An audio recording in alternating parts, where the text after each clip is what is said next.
Baiklah, Assalamualaikum warahmatullahi wabarakatuh. Pada kesempatan ini saya akan mempresentasikan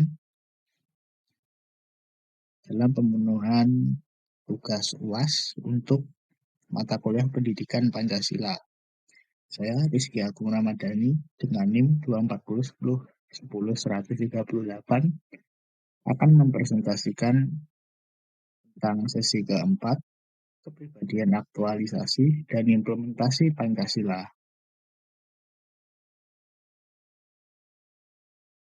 Baiklah, yang pertama-tama kita akan bermulai dari pengertian dari kepribadian bangsa. Kepribadian bangsa adalah ciri-ciri watak menonjol yang ada pada banyak warga suatu kesatuan nasional dan kepribadian nasional.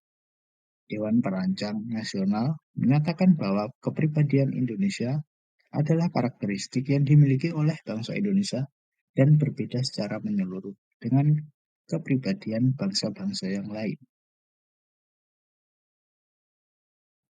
Selanjutnya, kita akan mengulas faktor-faktor penentu kepribadian bangsa. Ada 3 faktor yang menentukan kepribadian bangsa. Yang pertama ada faktor keturunan yang merujuk pada ditentukan sejak lahir atau faktor genetika seorang individu. Yang kedua ada faktor lingkungan. Faktor lingkungan merujuk pada kebudayaan tempat di mana seseorang dibesarkan, kondisian dini, dan norma-norma di antara keluarga, teman-teman, dan kelompok sosial. Yang ketiga ada faktor situasi. Kepribadian seseorang walaupun mantap dan konsisten akan berubah dalam situasi yang berbeda. Tuntutan yang berbeda dari situasi yang berlainan memunculkan aspek-aspek yang berlainan dari kepribadian seseorang. Baiklah, kita lanjutkan. Untuk aktualisasi dan implementasi Pancasila sebagai pandangan hidup bangsa Indonesia.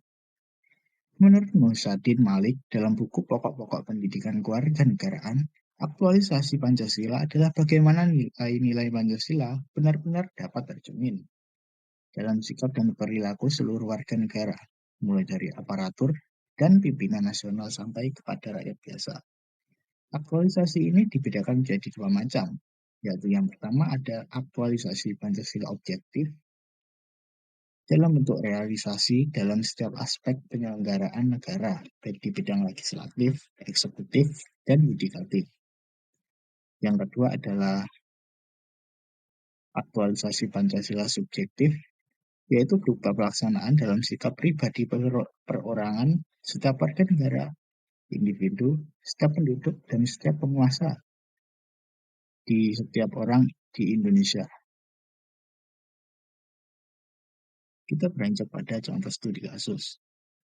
Studi kasus pada materi ini tidak lain adalah peristiwa gerakan tolak Omnibus Law pada tahun 2020, di mana kala itu pengesahan Undang-Undang Cipta Kerja atau UUCK yang dikenal dengan Omnibus Law pada kasus ini menyangkut pada aktualisasi Pancasila sebagai pandangan hidup, terutama pada keadilan sosial dan kemanusiaan, yaitu yang pertama ada pada Pancasila, terutama pada sila kedua yang berbunyi kemanusiaan yang adil dan beradab, dan sila kelima yang berbunyi keadilan sosial bagi seluruh rakyat Indonesia. Kedua sila ini adalah pandangan hidup yang menuntut rakyat atau bangsa mencapai kesejahteraan bersama dan perlakuan yang adil.